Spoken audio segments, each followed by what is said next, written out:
Vitajte pri sledovaní seriálu 360 stupňových leteckých videomáp regiónu Stará Ľubovňa a okolie. 5. časť začíname neďaleko známeho pútnického miesta Hora Zvier nad Litmanovou, asi 10 km severozápadne od Starej Ľubovne.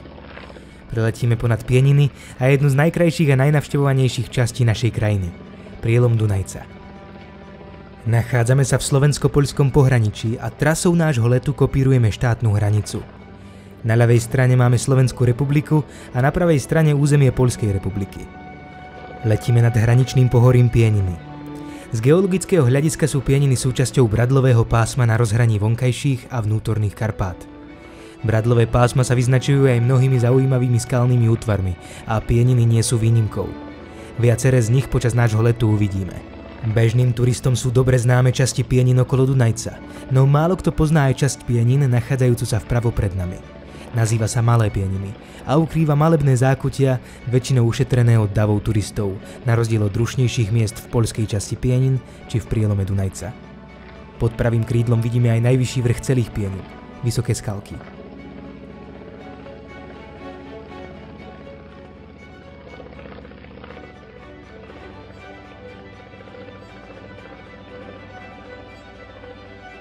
Priamo pred nami vidíme obec Stráňany a prilietame k nej v smere od Stráňanského sedla pod ľavým krídlom.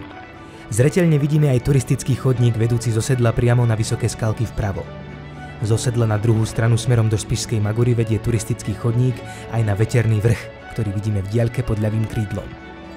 Ak si na Veterný vrch zvolíme trasu priamo z obce, počas túry k nemu sa môžeme zastaviť aj pri jazierku, nazývanom aj Rybník. Nachádzajú sa tu lavičky a ohnisko, ktoré sa priam ponúkajú na relax v lone podmanivej prírody. Chotár Stráňan sa šťastie nachádza aj na území Pieninského národného parku, najmenšieho národného parku Slovenska.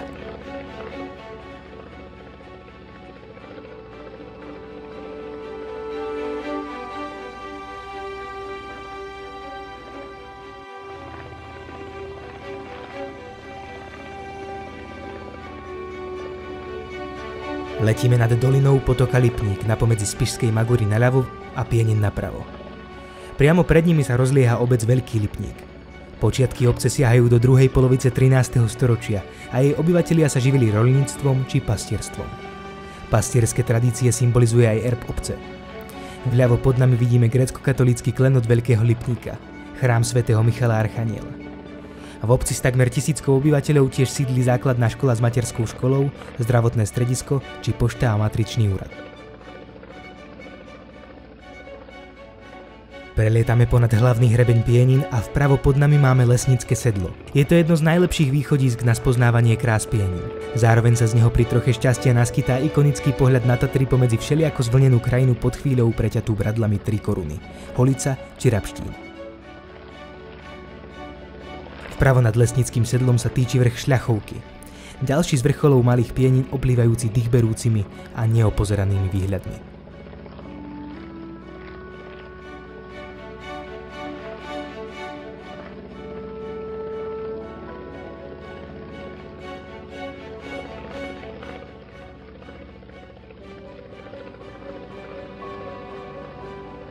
Ráz horskej prírody v okolí hlavného hrebeňa Malých Pienin má svoje neopísateľné čaro. Presne také má aj rázovitá goralská obec Lesnica, ktorú vidíme vpravo pod nami. Obec sa prvýkrát spomína v roku 1297, v období kolonizačnej vlny za Maguria, kedy vznikli aj okolité obce. Nemým svedkom histórie Lesnice je kostol svätého Michala. Nachádza sa priamo pod nami. História obce je spätá aj s hradom Nedeca, či mníšskými rádmi z Červeného kláštora.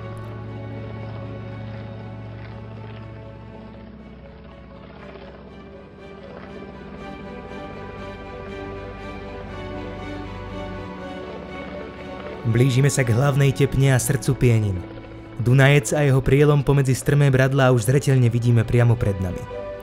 Nemenej podmanivú atmosféru má aj prielom Lesnického potoka priamo pod nami.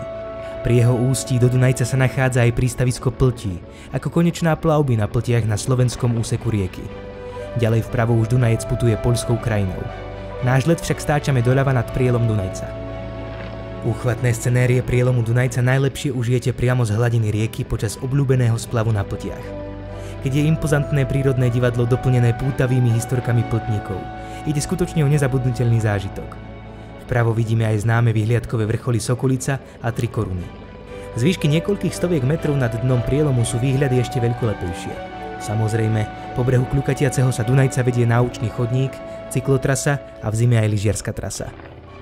A potom sme tu my, ktorí si túto nádheru užívame, ako si ju užívajú len vtáci. A ako si ju užíval aj bájny lietajúci mních Cyprián. Ten žil v kláštore na našej pravej strane. Tunajší mnísi boli známi liečitelia, zberatelia bylín a alchymisti. Unikátne liečivé vlastnosti má aj voda v nedalekých kúpeľoch Smerdžonka. Tiež ich vidíme vpravo.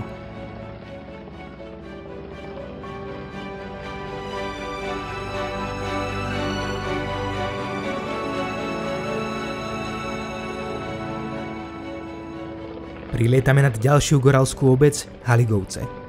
Jej goralský pôvod nám prezradí a zároveň nás na jej začiatku privíta štýlová reštaurácia Goralský dvor. Obec sa rozlieha pod pôsobivými bradlovými útvarmi Haligovskými skalami. Všimnúť si ich môžeme vľavo. Oblasť je známa výskytom vzácnej a rozmanitej fauny a flóry, ale i mnohými bizarnými skalnými útvarmi, vežami, oknami a podobne.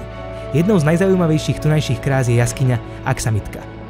Verejnosti však nie je prístupná. Prelietame aj ponad tunajšiu základnú školu s materskou školou Kráľovnej pokoja, ktorá je prvou cirkevnou školou na Slovensku. Ochrannú ruku nad obcov drží kostol Navštívenia Panny Márie z konca 19. storočia. Stojí priamo pod nami. Spolu s kostolom v Haligovciach odštartovala aj väčšia výstavba domov. Dodnes sa však zachovalo mnoho pôvodných goralských dreveníc. Viaceré z nich dnes využívajú chalupári z rôznych kútov Slovenska ako spôsob odreagovania sa od zhonu každodenného života.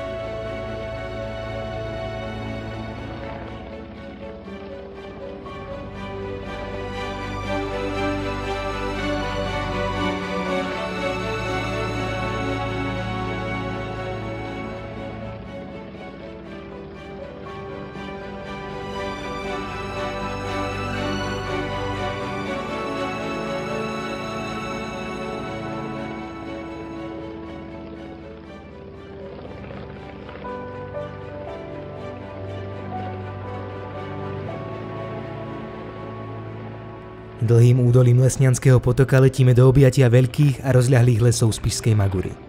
Kde inde by mala ležať obec s názvom Veľká Lesná, ak nie tu.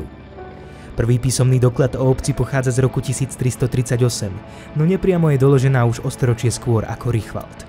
V preklade Bohatý les. Prácou v lese sa zaoberali aj obyvatelia obce. Okrem toho aj poľnohospodárstvom či pastierstvom. Koncom 18. storočia tu fungovala aj sklárska huta. Centrum Veľkej Lesnej vidíme vpravo.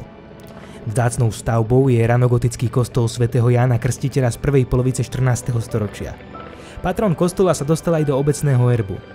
Vedľa kostola stojí majestátna lipa, ktorej vek sa odhaduje na 400 až 600 rokov. Ešte jedna zaujímavosť. Vedeli ste, že práve tu vo Veľkej Lesnej boli vypestované prvé zemiaky na Slovensku? Náš let zamieril nad husté lesy Spišskej Magury.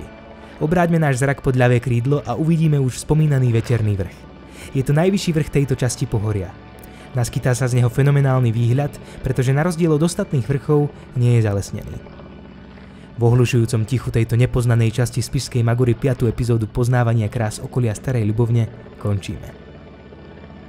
V poslednej časti seriálu 360 stupňových leteckých videomáp preletíme späť do údolia rieky Poprad a v smere jej vôd sa vrátime do okresného mesta.